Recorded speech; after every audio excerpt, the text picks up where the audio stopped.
Terima kasih.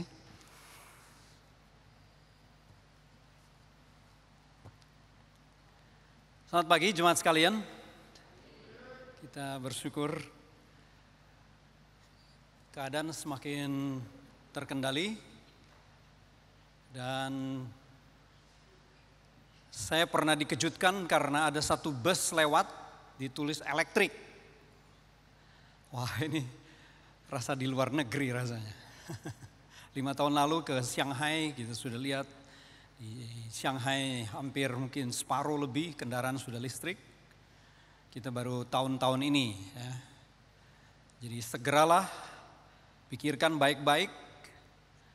Jangan sampai lewat dari 10 tahun kendaraan kita menjadi rongsokan. Karena sudah tidak bisa lagi kita bertahan di dalam dunia yang tidak menggunakan listrik. Di tengah-tengah tema waktu, saya akan sedikit memberikan introduksi tentang waktu. Saya memilih beberapa gambar di diagram ini. Yang pertama ada satu lingkaran, ya, sebelah kanan yang atas. Itu adalah lingkaran penanggalan Ibrani kuno. Jadi tidak salah ketika diselidiki. Kitab suci kita, Perjanjian Lama sudah menetapkan sebuah penanggalan yang membuat satu bangsa yang kecil ini suksesnya tiada tara. Sampai ada satu ayat di dalam Keluaran 12, 14 sampai 17. Kata Tuhan, 3 kali setahun perayaan bagiku kau harus bikin. 3 kali setahun. Nah, bagaimana cara hitung tahun? Belum ada kalender Masehi waktu itu. Mereka sudah punya kalender, ya. Itu ya. Kalender Masehi versi mereka. Ya. Jadi mereka sudah terbiasa, saya percaya belajar kalender Mesir. Dan sebelum ke Mesir, nenek moyang mereka sudah biasa membaca bulan dan susunan bintang. Lalu kemudian disempurnakan sampai ketika mereka pergi ke padang gurun. Itu adalah satu waktu yang enjoy luar biasa bagi mereka yang menyukai mempelajari bintang atau perputaran rotasi, evolusi dan semuanya tentang planet yang mereka diami itu, dan kemudian hasilnya adalah kalender Ibrani kuno, ya, Jewish calendar. 3 kali setahun katanya. Jangan lewat ya, 3 kali setahun bikin perayaan. Perayaan itu apa? Perayaan haruslah datang semua orang dengan tidak tangan hampa. Ya, tidak boleh kosong, datang kepada Tuhan harus bawa sesuatu. Bagaimana bawa sesuatu di padang gurun kering? Batu, pasir. Oh tidak, rupanya mereka dengan desakan ini, mereka berhasil mengubah padang gurun menjadi tempat yang produktif. Hasil padang, hasil ladang itu dibawa, dan khususnya ayat 17, laki-laki harus menghadap Tuhan dengan tanpa tangan hampa. Laki-laki, semua laki-laki itu artinya di atas 18 tahun itu harus datang dan membawa sesuatu. Nah, saudara bisa bayangkan di usia-usia awal 18 tahun mereka sudah harus berpikir mereka berpenghasilan. Apa yang dihasilkan di tengah-tengah gunung batu, pasir, tanah begitu kering. Jadi kalau sekarang yang menamakan diri mereka adalah keturunan bangsa itu sukses, itu jangan kita heran karena 3.400 tahun mereka sudah begitu.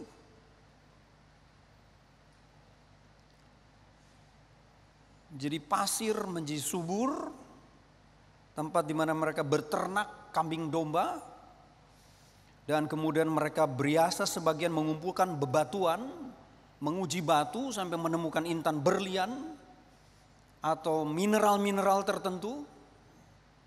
Itu digabung semua serta mereka menemukan tanaman-tanaman padang pasir yang di tempat yang kering justru tanaman itu berbuah.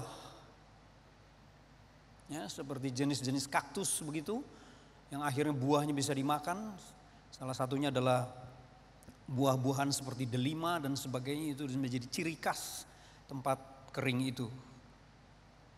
Pokoknya tidak ada satu laki-laki pun yang datang dengan tangan hampa. 3 kali setahun. Wah, ini luar biasa nih.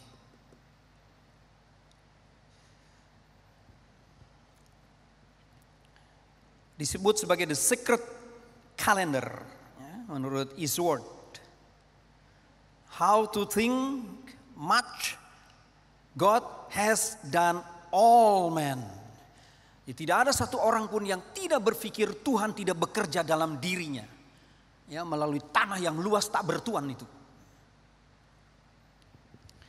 Nah, kalender itu kemudian diambil, dikumpulkan dan kemudian dibawa Julius Caesar, ya, abad keempat, Kaisar Romawi ini kemudian mengumpulkan penanggalan dan menyempurnakan penanggalan Romawi menjadi penanggalan yang akhirnya menjadi penanggalan yang tidak mungkin diganti lagi pada waktu itu. Begitu sempurnanya. Namanya adalah Julian Calendar, ya, abad keempat sebelum Masehi.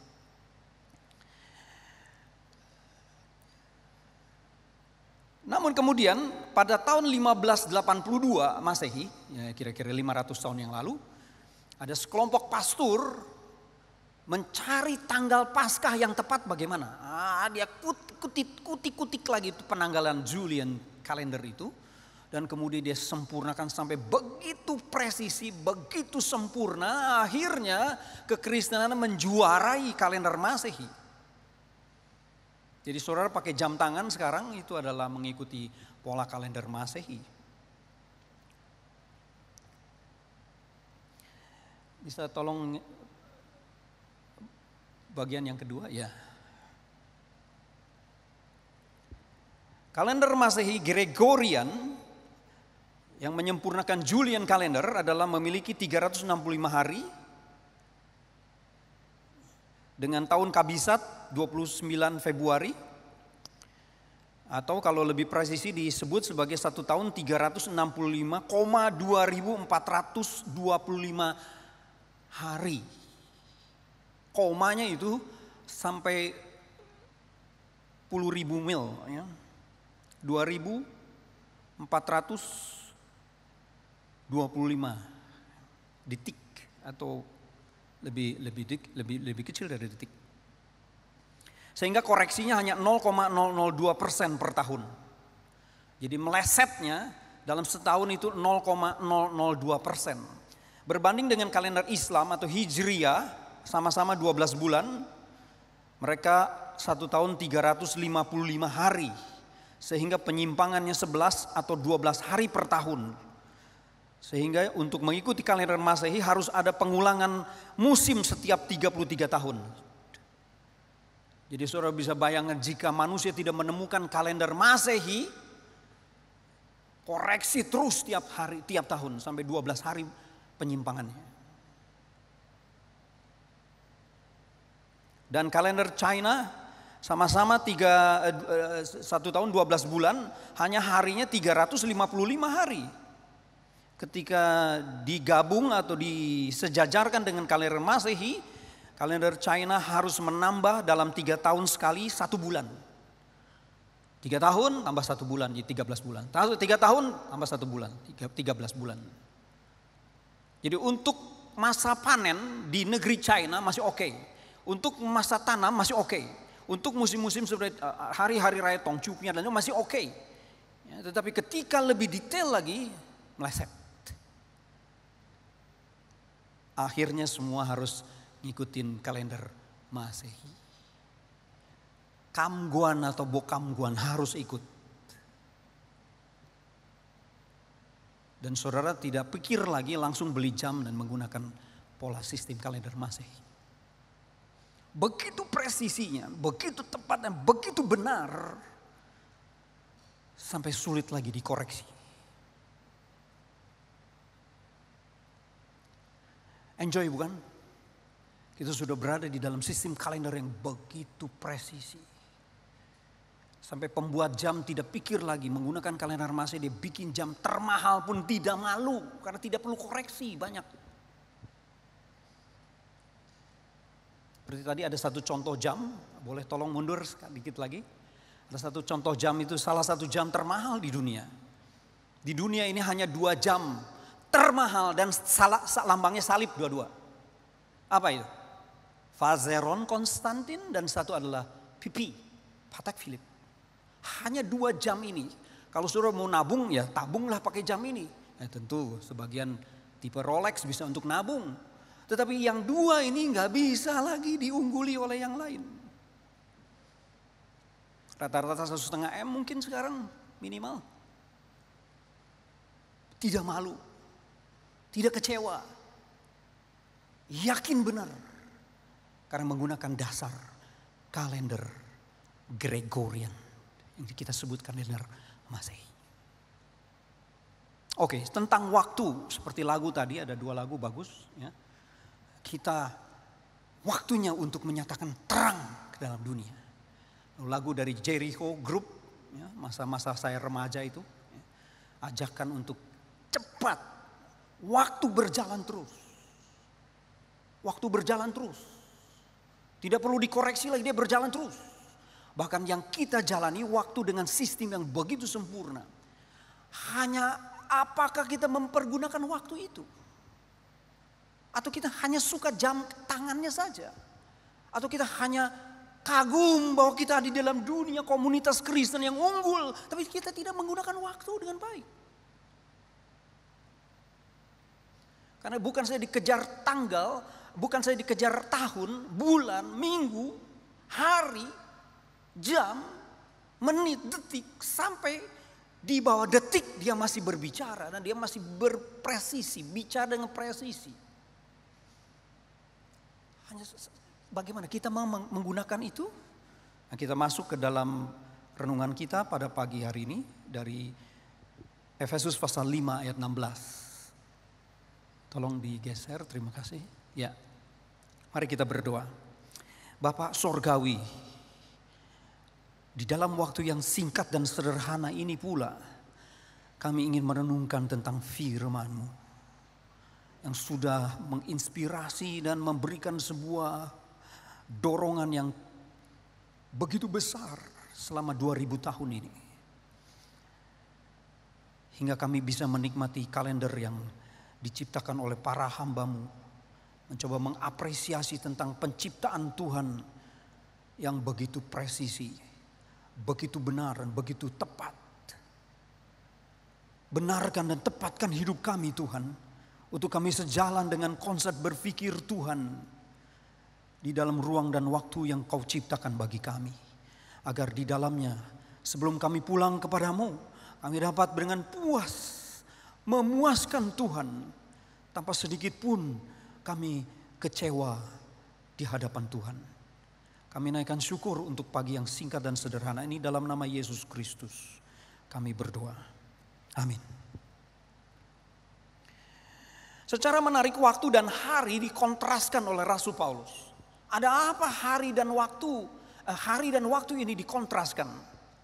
Bukankah di dalam konsep Yunani ada 3 jenis waktu? Kenapa tidak dibandingkan dengan 3 jenis waktu saja? Kenapa harus dikontraskan dengan hari?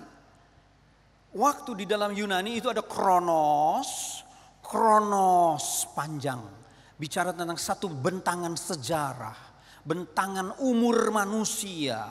Ada yang 70 tahun, ada yang 85 tahun, ada yang 90 tahun, ada juga yang pendek baru 15 tahun sudah meninggal dunia. Ada juga yang baru lahir beberapa hari, itu satu bentangan pendek sekali. Kronos waktu hidupnya hanya 3 hari lalu meninggal dunia. Dan hari adalah kategori kronos. Di sepanjang 28 jam itu adalah satu kronos. Di dalam kronos ada kairos, ini yang kedua. Ini yang dipakai di dalam pergunakanlah waktu yang ada. Pergunakanlah kairos yang ada. Apa itu kairos? Kairos adalah titik kesempatan, opportunity di dalam bentangan kronos. Berapa Anda titik, berapa Anda tusuk, berapa Anda tetapkan paku kesempatan itu di dalam bentangan itu, ya sebanyak itulah Anda berbahagia. Anda memakai waktu. Anda tidak dibawa mengalir begitu saja hanyut di dalam bentangan kronos hari itu.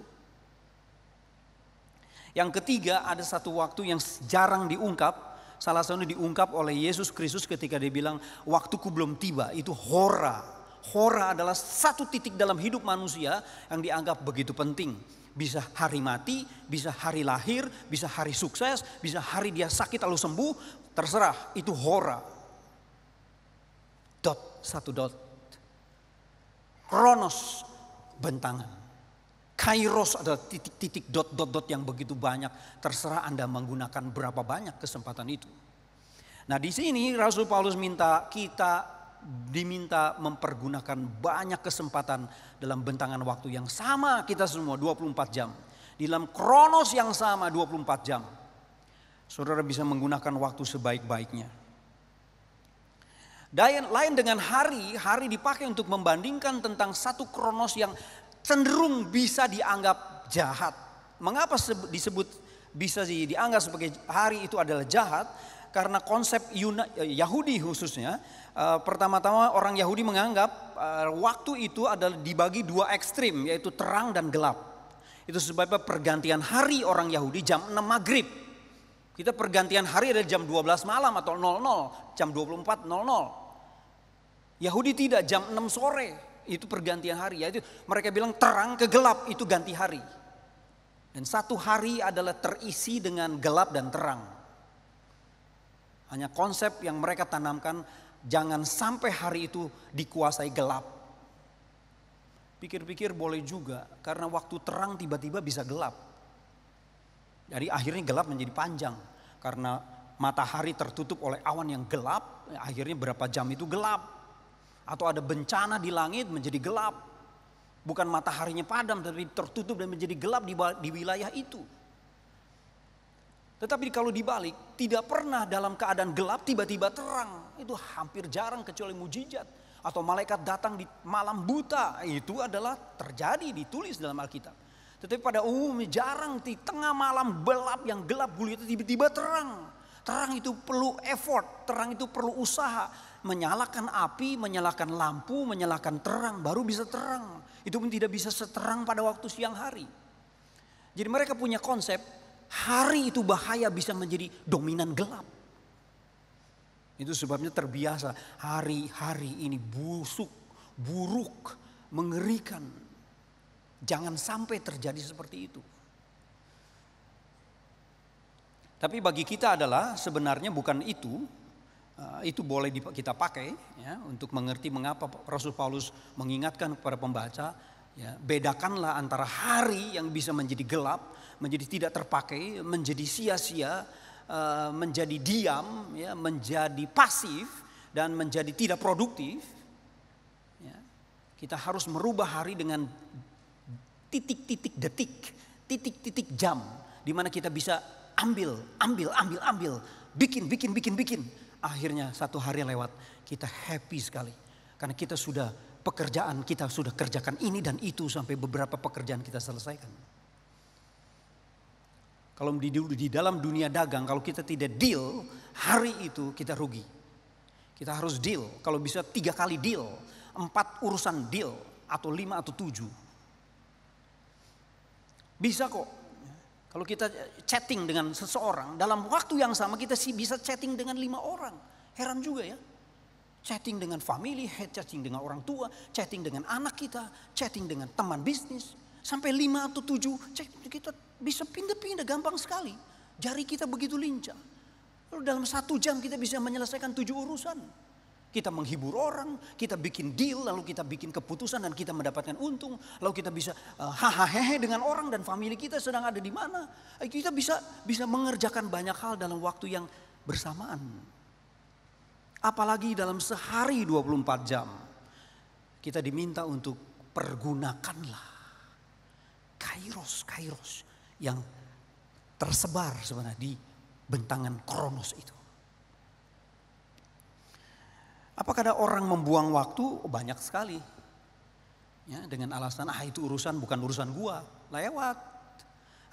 Itu bukan rezeki gua, iya lewat. Itu susah, resiko, iya lewat. Ya kan? Orang yang beruntung itu kan mengambil resiko, mengambil problem, mengambil kerjaan sampai dia sukses. otomatis yang lain ngikutin. Misalnya bayarannya gede. Iya kan? Lalu keuntungannya berlipat-lipat dan orang kambuan bayar. Karena itu problem yang dia tidak bisa pecahkan. Dan kita bisa pecahkan. Ini adalah sesuatu yang sangat menarik. Itu sebabnya di sini dikontraskan, hati-hati, hari yang jahat bisa berbalik menelan kamu. Sebelum dia menelan, mari kita tembak dia dengan kairos. Lebih banyak lebih baik. Lebih penting lebih baik. Dan kita puas lewatin hari itu.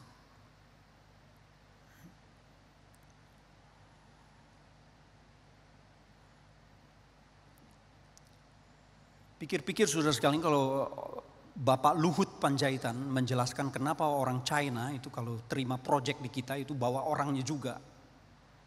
Ya kan, sudah diungkap. Karena orang China kerja 18 jam. Kita sudah 8 jam minta istirahat 1 jam. Udah istirahat 1 jam juga minta beberapa kali hidupin ngerokok dulu. Mereka enggak 18 jam. Jadi waktu orang lain baru mulai proyek, dia sudah produksi. 18 jam sehari. Sinting ya kan. Tapi dia bilang ya 24 jam kok. Gua masih bisa tidur 6 jam. Wah. Ada pengaruh apa nih orang China punya mentalitas seperti ini? Kristen bagaimana? Ada pengaruh Kristen? Saya percaya ya mild. Pengaruhnya mild mungkin. Itu memang karakter kebudayaan dari bangsa itu mungkin. Karena hidup begitu susah dan bersaing begitu ketat. Ya, 1,4 miliar dia harus bersaing hidup ini. Ya. Mari kita lihat bagaimana Kristen lebih, susah ngomongnya, lebih sinting jangan-jangan. Ya. Kita lihat bagian selanjutnya. Ya. Kata pergunakanlah itu dalam bahasa Inggris lebih suka diambil istilah redeeming. Sebenarnya kata pergunakanlah itu dari kata exagorazo. Exagorazo dari dua kata, X tahu, X itu keluar, dan agarazo ya, atau agarazo. Agarazo itu adalah market, pasar. Jadi keluarkanlah dari pasar. Apa? Ya apa yang kamu perlu, apa yang kamu temukan. Apa yang berharga, keluarkan dari pasar. Dengan cara apa? Dengan cara beli, tukar. Zaman itu tukar. Dengan cara apa? Dengan cara cari. Pasar itu adalah segala ada. Jadi kamu cari, pasti kamu menemukan sesuatu yang berharga. Teman saya orang Medan, kerjanya apa? Keliling-keliling pasar di Jerman, di Hamburg khususnya. Untuk apa? Kumpulin barang. Barang apa? Barang second. Tetapi sekali kirim ke Indonesia 2 kontainer. Saya bilang, Pak apa aja Bu? Aduh nanti Bapak ikut saya lah. Pagi-pagi saya ikut dia ke pasar. Waduh pasar itu minta ampun. Wah kok ada di sini barang ini. Loh ini masih bagus. Loh ini berapa? Wah ini murah sekali. Loh ini di Indonesia udah jarang. Ini kenapa di sini? Wah kita lapar di situ. Makanya dibilang saya nggak habis-habis Pak. Sekali kirim 2 kontainer ke Indonesia, ke Jakarta. Lalu familinya yang urus di sini. Waduh, sampai bisa beli rumah di Jerman. Rumahnya bukan apartemen, injek tanah. Di sebuah tempat yang banyak, besar tamannya. Wah, saya salut sama orang ini. Ya dia pindah tangan kosong membawa keluarga. Dan dia kerjanya exagorazo. Menebus, membeli. Mencari. Dan yang paling hebat adalah buy up, borong. Wah, ini saya katakan lebih gawat dari prinsip orang China sebenarnya, Kristen.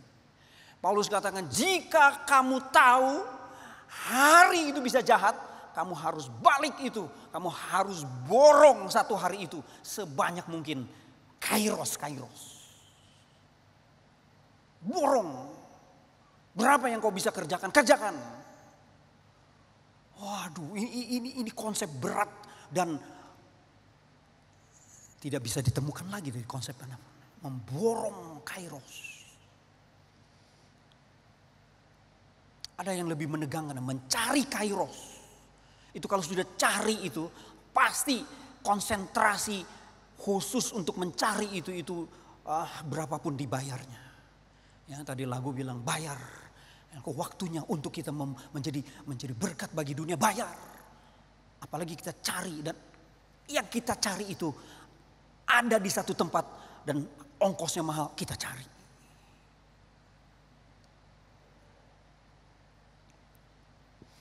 Teman saya ikut tur ke Israel. Saya bilang, ngapain lu berkali-kali mau cari Rolex tipe tertentu. Katanya sisa di Yerusalem. Waduh. Cuma untuk itu, iya cuma itu. Karena kalau gua beli, orang berani bayar 2 kali lipat. Waduh, itu 2 tahun lalu. 3 tahun lalu. Yang mana sih, yang gimana sih? Gimana sih, saya pengen tahu, coba lihatin gambarnya gimana sih. Waduh, yang begini, kamu lihat cuma begini doang. Ini dia bukan begini doang, ini udah nggak ada lagi di dunia, udah laku habis. Setelah sampai di Yerusalem, di bagian Yerusalem modern itu, memang ada program kalau saya pergi ke daerah modern malam-malam, ajak orang minum es krim. Lihat bagaimana kota itu modern luar biasa. Seperti Eropa. Ada yang seperti Amerika, ada yang seperti daerah Asia. Dia gigit jari. Juga sudah habis di Yerusalem. Lalu yang Yerusalem bilang hanya sisa di KL, Kuala Lumpur. Dia terbang lagi ke situ. Wah, orang bisa begitu ya. Karena dia cari rupanya. Dan dia tahu bagaimana kualitas barang kalau ketemu itu, happy-nya itu, bersyukurnya itu tidak bisa dibayarkan, tidak bisa dibayangkan juga. Saudara pernah cari sesuatu sampai saudara harus kejar kemana saja tempat di mana barang itu ada?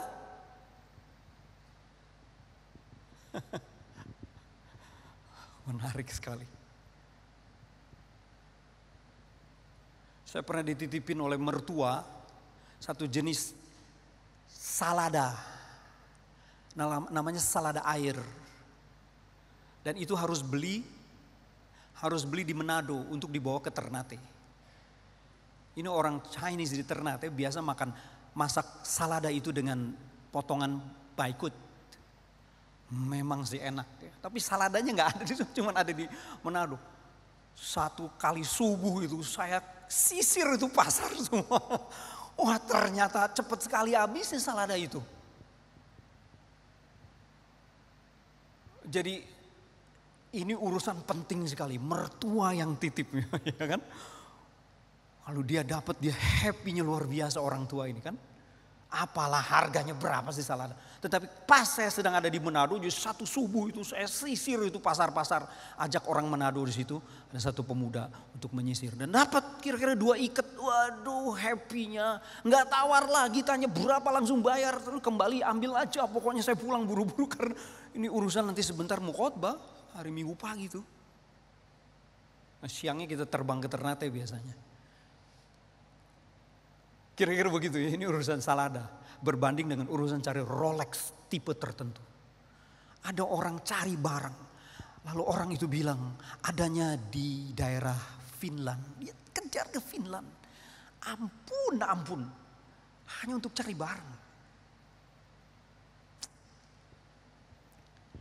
Pernah saudara mencari kesempatan seperti itu? Pernah.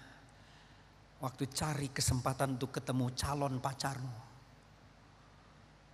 Berapapun dibayarkan.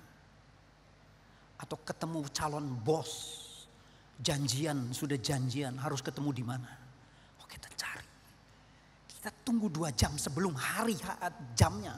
Kita tunggu di situ. Kita berani bayar 2 jam untuk tunggu supaya jangan mengecewakan calon bos ini. Atau calon customer.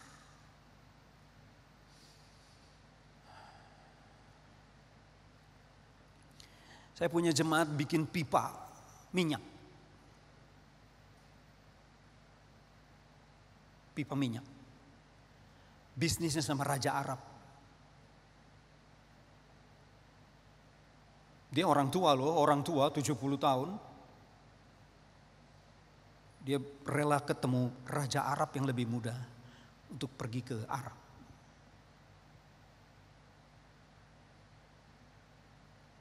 Karena ada satu deal bisnis yang besar.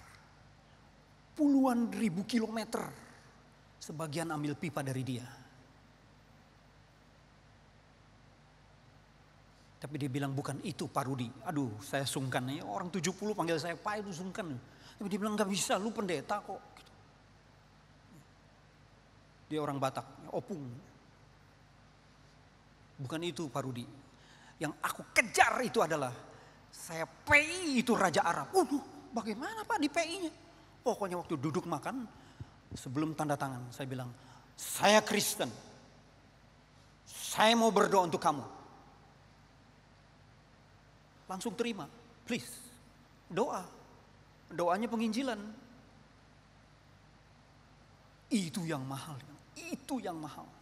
Enggak ada lebih mahal dari itu. Saya jual pipa nanti juga habis pipa itu. Dan uang juga gampang habis. Tapi ketika kali pertama bisa berjumpa dengan Raja Arab. Lalu doa di depan Raja Arab dan menginjili Raja Arab. Itu siapa yang bisa kenal? Siapa yang bisa kerjain? Termasuk waktu Habibie jadi presiden, dia masuk saja. Karena kokonya abangnya pahlawan yang sudah mati. DI Panjaitan. Masuk istana, istana bilang siapa? Saya Panjaitan. Mau ketemu presiden. Sudah janji? Saya sudah janji. Pasti dia terima saya. Ya, waktu datang, disambut. Aduh Bapak, rambut putih kan. Terus terang saya tidak panjang-panjang Pak Habibie. Saya mau menyerahkan Alkitab saya untuk Bapak baca. Saya berdoa untuk Bapak sekarang. Silakan doa. Jadi mencari satu kairos itu lebih keringat dari memborong sebenarnya. Dan yang paling parah adalah bagian yang ketiga itu menukar. Pernah menukar sesuatu yang nggak masuk akal harganya, tetapi di dalam benak kita ini bukan soal harga, ini soal kepuasan, ini soal masa depan, ini soal pertemuan yang tak mungkin terjadi untuk setiap orang. Tadi pagi saya kasih contoh, ada seorang pendeta berapa sih duitnya, tapi dia suka mempelajari jam. Lalu dia pikir, dia baca satu kali dia baca ada satu bagian tentang 1 jam yang katanya cuma dibikin 1000 di dunia ini. Tahun 63 kalau tidak salah. Omega.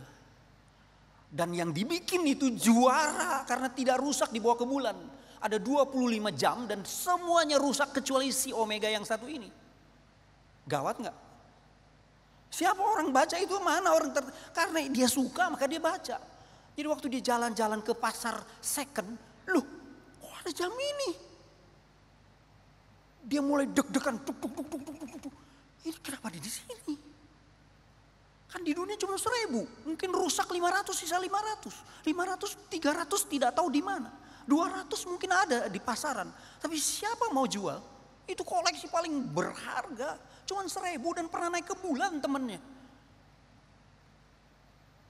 Dan dia pernah baca satu anak muda orang Hong Kong kalau tidak salah menulis bahwa ada 1 jam yang sekarang tidak dihargai padahal harusnya dihargai karena dia pernah ke bulan 1 dan juara. Rolex pun kalah. Mati semua. Jadi dia hidup sampai pulang ke bumi dia tetap hidup. Bukan saja hidup, tidak ada rusak sedikit pun. Yang lain pernya rusak, jarumnya lepas, kaca pecah, macet semua. Dia beranikan tanya, berapa harga jam ini? Mati cilaka, gak ada duit. Pendeta berapa sih duit? Katanya waktu itu 6.000 US. Dari mana duitnya? Wah dia berpikir bagaimana kumpulin duit. Jual mobil apa, pokoknya pengen. Akhirnya entah bagaimana terbelilah jam itu. Sekarang harganya sudah 65.000 US. Langsung naik. Karena ada tulisan dari satu pemuda itu langsung dunia tahu waktu di Facebook dilepas.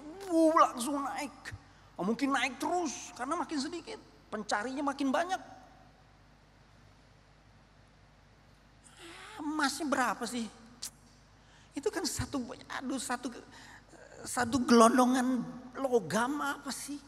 Oh enggak. Itu ada keringet di situ. Itu ada kerja di situ. Itu ada ukur di situ. Itu ada paten di situ. Dan itu ada nunggu sampai ke bulan. Lalu pulang lagi dengan sangat was-was. Itu ada history di sana. Itu ada banyak cerita di sana. Dan ada banyak nilai yang tak mungkin lagi diulang. Jadi ketika seorang bertemu dengan sesuatu yang harus diredeem, harus ditukar, itu adalah satu momen yang sangat-sangat tak tergantikan. Momen apa yang Anda pernah alami menukar sesuatu? Saya pernah menukar waktu saya dengan pekerjaan yang sedang naik daun. Dengan halangan dari family untuk jadi pendeta. Dari pendeta bahkan menghalangi saya. Dengan halangan papa saya kena pansu, yaitu stroke. Wah ini Tuhan, ini tanda batal atau tanda terus sebenarnya. Saya tanya sama papa, bagaimana papa? Aku berhenti. Enggak, jalan terus. Karena di Cungko ada cerita orang mau cari kitab suci. Banyak halangan, ada setan, ada ular, ada binatang buas. Ini halangan buat lu. Jalan. Papa urus sendiri. Aduh. Saya tukar tidak sia-sia. 33,5 tahun pelayanan saya. Saya tulis gak habis-habis. Oh Tuhan bisa pakai saya ya. Bisa pakai ini, bisa pakai itu. Bisa berkeliling ke 130 kota lebih. Lalu saya bisa bikin kelas sampai 14 tahun berturut-turut. Bisa kumpulin beratus-ratus sinode kumpul. Ada 5, ada 7, ada 12 sinode di setiap kota. Kumpul dan bisa tiap bulan belajar. Siapa sih saya? Saya siapa? Saya bukan orang terkenal. Ini menarik. Sangat menarik. Saudara sudah tukar dengan apa? Ada 5 setelah ayat 16. Ayat 17, ayat 18, 19, 20, 21. Borong, cari, tukar, urusan mengerti kehendak Allah. Mengerti kehendak Allah apa di mana? Mengerti kehendak Allah tidak jauh ya, Alkitab itu. Di dalam Alkitab itu ada jutaan kehendak Allah. Semuanya Anda pilih yang mana saja, itu pasti top, itu pasti aman, itu pasti memberkati kita. Kita santai. Kita pikir kehendak Tuhan susah. Kehendak Tuhan hanya untuk pendeta. Tidak, semua orang punya Alkitab. Dan Alkitab adalah tersimpan sekian kehendak Tuhan. Dari tadi saja halaman pertama kita ngomong tentang waktu. Itu sudah gak habis-habis untuk kita mencari kehendak Tuhan di dalam Kejadian pasal 1.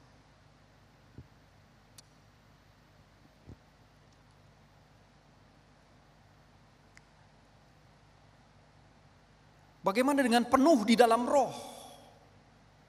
Indonesia penuh dengan roh. Preposisinya dengan. Tadi saya tanya Mandarin adalah oleh. Preposisi yang benar yang diminta adalah di dalam. Ya bukan penuh dengan roh. Seperti teko mengisi gelas, bukan. Tetapi penuh di dalam. Seperti Anda di dalam ruangan ini, saudara, Anda sudah tidak khawatir, aman, gedung ini sudah teruji. Anda tidak perlu khawatir, buka masker pun mungkin sehat sekali. Saya lihat tadi sebelum kebaktian sudah disemprot. Jauh dari sampah, jauh dari tempat sumber virus. Di ruangan ini Anda benar aman, nyaman, senang, terang, ya kan? Tidak perlu bawa lampu ke sini, tidak perlu bawa semprotan, tidak perlu kita double sampai 3 lapis misalnya. Kan? Karena kita sudah Sudah dikuasai ruangan ini dan ruangan ini terpercaya. Sama Alkitab bilang kamu di dalam Tuhan, itu berkali-kali, itu penting sekali. Terus kedua, kamu di dalam Kristus, itu di dalam Injil Yohanes, di dalam Kristus, di dalam Kristus, di dalam Kristus, itu penting sekali. Bukan diisi Kristus, bukan. Bukan diisi Tuhan, bukan. Itu konsep kerasukan, diisi setan, iya. Tuhan tidak pernah pakai konsep dirasuk atau masuk. Kita yang masuk ke dalam Tuhan, kita yang masuk ke dalam roh Tuhan. Kita yang masuk ke dalam anugerah Tuhan. Kurang apa saudara? Kita di dalam, kita berenang di dalamnya. Kita masih pasti menjadi bagian daripada itu. Seperti kita ruangan ini, kita bernafas, kita bagian dari udara yang ada di ruangan ini. Lalu kalau udah AC berarti ada pembersih. Kalau di kantor saya, di gereja saya ada bukan saya pembersih, ada filter. Diisi yang baru, disedot yang lama. Karena kacanya tidak ada lubang. Jadi pakai sistem dikasih pendingin dari air dengan cara diisi yang baru, bersih, dingin, lalu disedot yang lama, dibuang, ditembak pakai air keluar. Ini menarik sekali kan?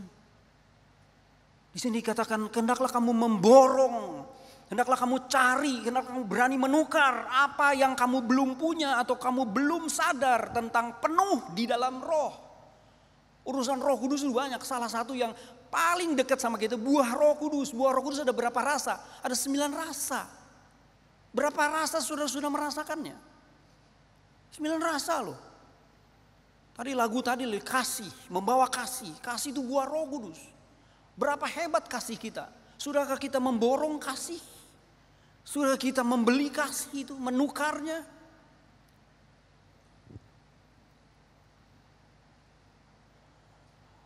Ada sejahtera, ada sabar, ada murah, ada kebaikan, ada kesetiaan, ada kelemah lembutan, penguasaan diri. Itu banyak sekali urusan dengan Roh Kudus. Kita berapa banyak sih sudah menggunakan kairos untuk kita benar-benar bertumbuh dan kita berbuah sangat lebat.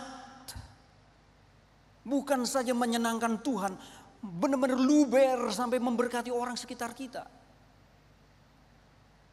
Pasti bedalah kasih kita dengan kasih pada umumnya.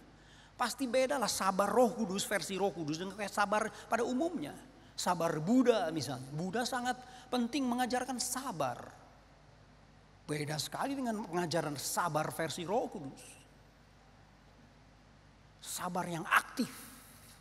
Sabar menanggung rasa sakit dan penderitaan untuk menyelesaikan satu tugas. Itu sabar kitab suci. Bukan sabar jaga jarak. Sabar ya sudahlah terima saja. Enggak, bukan begitu. Aktif masuk. Sampai titik terakhir terus selesai. Dan meskipun badan luka, meskipun badan capek, meskipun badan sakit. Tapi kita sudah sukses menebus waktu, sabar. Ini banyak urusan saudara kalau kita hidup di dalam Roh Kudus. Lalu yang ketiga di dalam ayat 19, berkata-kata dalam nyanyian. Saudara tahu betapa powerful nyanyian yang berkata-kata. Sampai orang luber menjadi Broadway, bikin opera. Itu dari mana? Dari tradisi Kristen, berkata-kata dalam nyanyian. Itu Mazmur. Kita jangankan hafal satu ayat, satu pasal susah Mazmur. Yang pendek pun kita susah hafal 3 ayat itu. Apalagi Mazmur yang 16 ayat. Tetapi kalau itu dihafal jadi apa saudara? Jadi apa kita? Itu mendekati malaikat kita. Itu semua dalil itu Mazmur itu.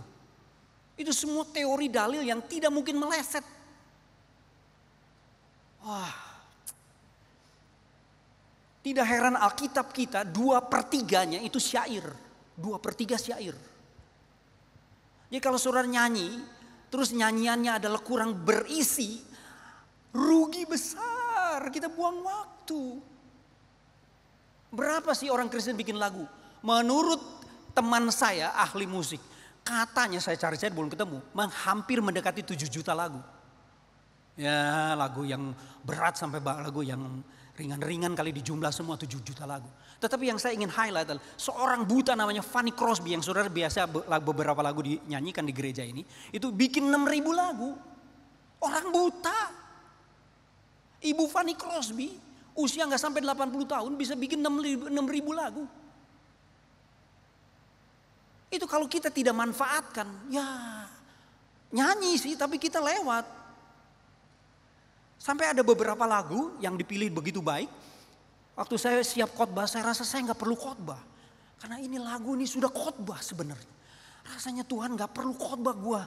Karena ini sudah cukup mewakili, semua enjoy. Jemaat sudah sampai ada yang menangis menyanyikan syair him itu.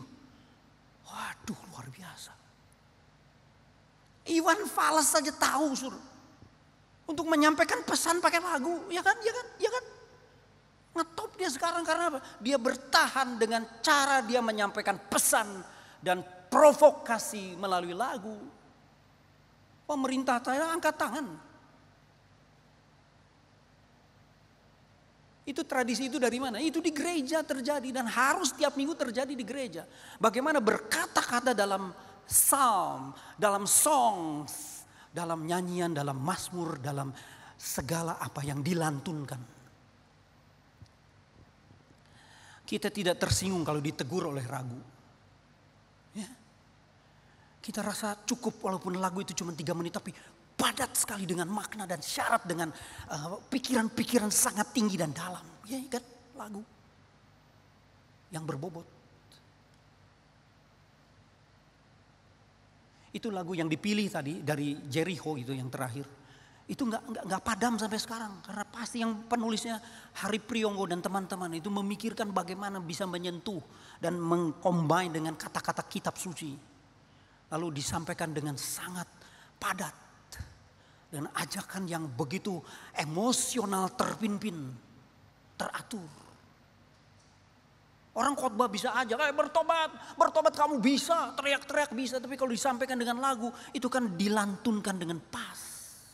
Emosinya disampaikan dengan sangat-sangat diterima. Banyak PR kita. Kita belum eksagoraso bagian ini. Belum borong. Cari pun belum. Apalagi tukar. Berapa pencipta lagu di sini? Mungkin tidak ada. Kalau ada, berapa kamu sudah ciptakan lagu sampai lagu itu ngetop di dunia dan dunia mengangkat topinya, ini lagu the best lagu kamu gitu. Wah.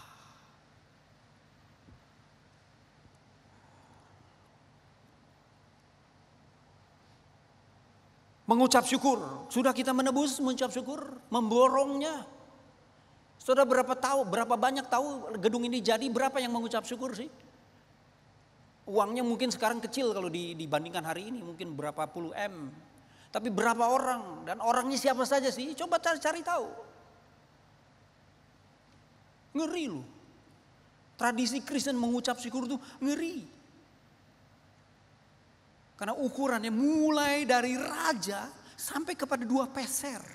Semua punya hak untuk mengeksagoraso pengucapan syukur. Kita sudah mengucap syukur berapa banyak sih? Perpuluhan bukan mengucap syukur. Persembahan mingguan bukan mengucap syukur. Itu adalah syukur mingguan. Maaf kata pendeta pun kadang ya sudah pilih yang ini aja selembar. Toh paling gede tapi selembar. Sisanya ada 9 lembar kok masih gimana?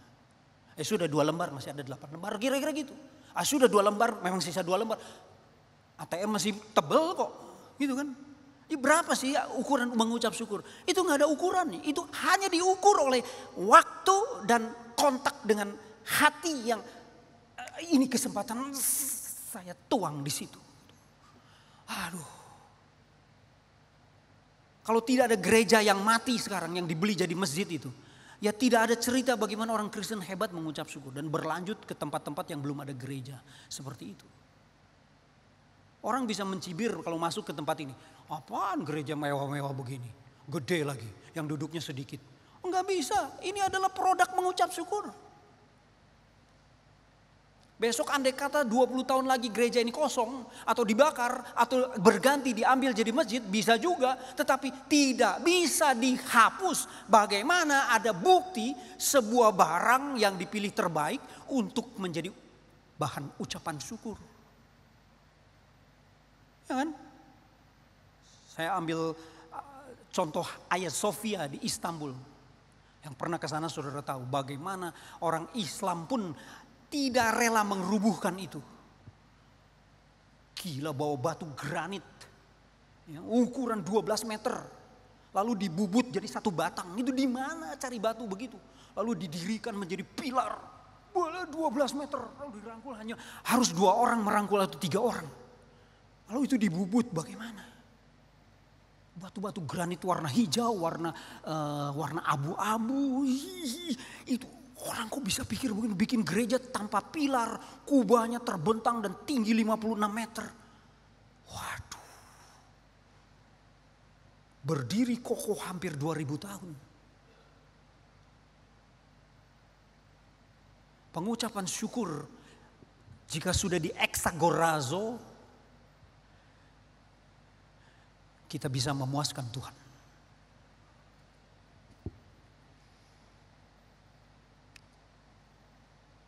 Berapa waktu kita sudah pernah hilang, mari kita tebus, kita beli. Siapa yang pernah terketuk menyerahkan diri melayani Tuhan sepenuh waktu, jangan tunggu hutangmu tambah besar. Segera tebus. Lepaskan yang tidak perlu. Karena di depan ada banyak pekerjaan yang lebih besar dan lebih penting untuk kita kerjakan. Atau yang berjanji, berniat, bernazar atau apalah untuk melayani Tuhan, pergi ke satu tempat atau memberikan sesuatu tapi belum sempat memberikan, ya kita harus mengeksagorazonya. Karena itu terjadi di dalam bentangan waktu yang sama-sama adil, semua diberikan bentangan waktu yang sama. Yang terakhir mentaatkan diri, itu contohnya langsung ke ayat selanjutnya tentang suami istri. Wah, ini contoh paling konkret. Bagaimana mentaatkan diri kepada suami dan suami mentaatkan diri kepada istri. Aduh, susah sekali. 3 bulan pertama masih oke. 2 tahun pertama masih agak oke. Tapi setelah 5 tahun ke depan, mana bisa oke. Saya belajar dari supir di STT di Saat. Supir. Ya, terus dia bilang, sini lu kumpul semua. Ya, nanti besok lu kawin ya. Belum 5 tahun, jangan bilang lu sudah kawin. Kita masih jauh, masih di bawah umur 30 kok udah ngomong kawin. Tapi dia ngajarin. Ya. Dan terus terang ketika kita jalanin, oh betul. Harus lewat hari 5 tahun itu. Apakah kita benar-benar mahir mengeksagoraso hidup yang mentaatkan diri kepada Tuhan melalui sesama saja dulu. Melalui yang terdekat saja dulu. Melalui yang spesial saja dulu. Sudahkah kita mahir atau kita malas untuk mengeksagoraso itu?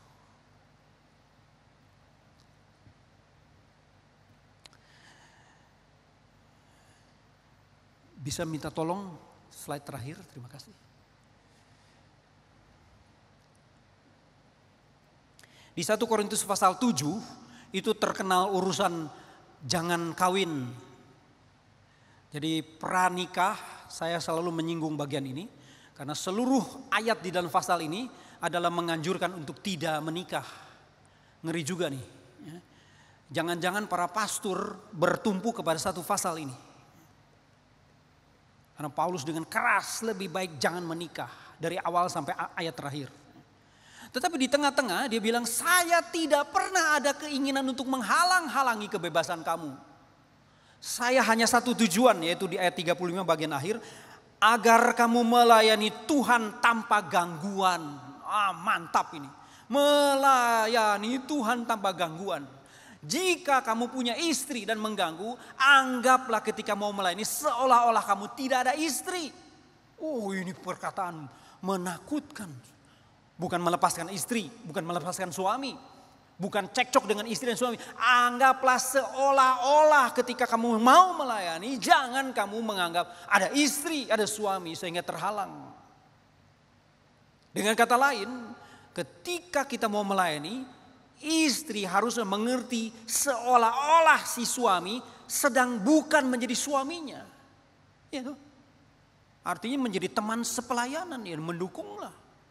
Bukan tarik-tarik, lu pelayanan, ini rumah belum beres nih. Ini belum beres, anak kita belum beres, belum beres semuanya, nggak beres semua itu terus tiap hari belum beres kok. Sebaliknya ketika istri mau melayani, bukan kita menjadi cemburu misalnya. Anggaplah itu bukan istri kita pada waktu itu. Dan kita dukung dia dalam doa, kita dukung dalam pelayanan, kalau support mau pergi kemana. Pada waktu pelayanan. Karena melayani itu berarti menebar semua eksagoraso yang bisa dikerjakan di situ.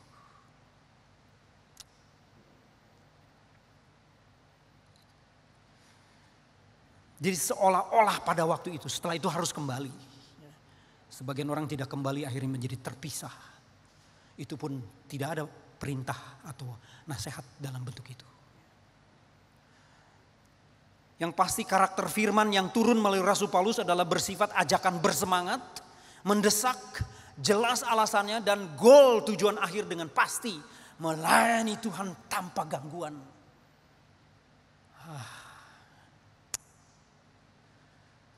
Saya tidak tahu terbang berapa banyak selama 14 tahun ke 130 kota lebih itu. Saya hampir seperti zombie, hari Senin subuh sudah di bandara, jam 1, jam 2 sudah di bandara, tunggu pesawat terawal untuk pergi. Kemana saja saya bisa terbang, saya terbang. Dan saya salut selama 14 tahun istri saya tidak ngomel sedikit pun. Dia urus rumah sendiri, dia urus anak sendiri. Dia tidak ngomel, dia suka sendiri dan dia sangat mengapresiasi pekerjaan yang saya kerjakan.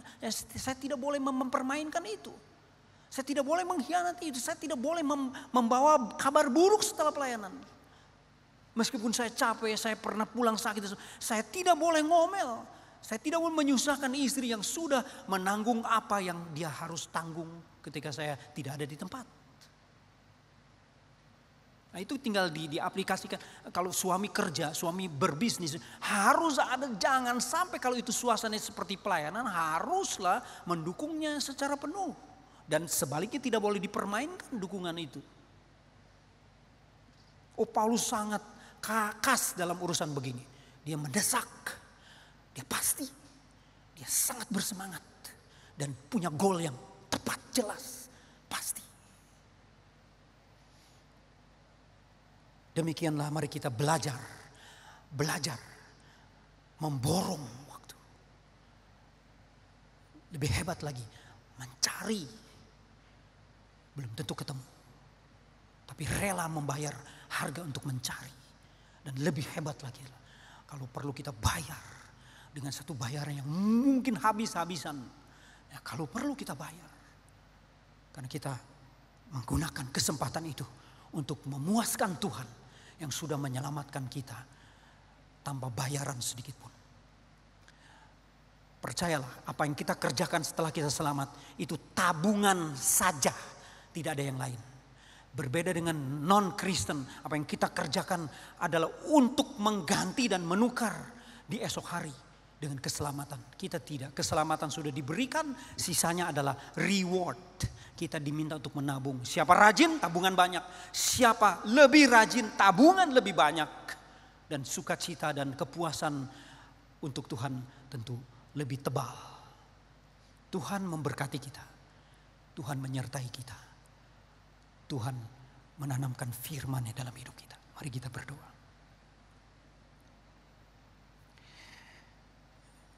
Bapa Sorgawi, terimalah ucapan syukur dan permintaan yang paling dalam dari sanubari kami. Goncangkan kami jika kami malas mengeksagorazo apa yang sudah terbentang dan tersedia di depan kami. Terima kasih Tuhan, kami dimewahkan, kami diberkati dan kami dibahagiakan dengan waktu yang begitu jelas, begitu tepat, begitu benar di sekitar kami. Dan kehendak Tuhan yang begitu nyata berbuku-buku di genggaman kami. Serta sesama yang menjadi objek kami mengucap syukur kepada Tuhan. Objek kami menempatkan diri dengan penuh kerendahan hati. Dan objek kami bernyanyi, melayani satu dengan yang lain. Tersebar, tiada batas di sekitar kami. Terima kasih untuk firman yang menggerakkan kami lagi pada pagi hari ini. Gerakanlah terus Tuhan, dengan gerakan dari Tuhan, agar kami dapat memuaskan Tuhan. Bersama dengan itu kami puas dipakai Tuhan dan disertai Tuhan. Dalam nama Yesus Kristus Tuhan kami bersyukur, kami berdoa. Amin.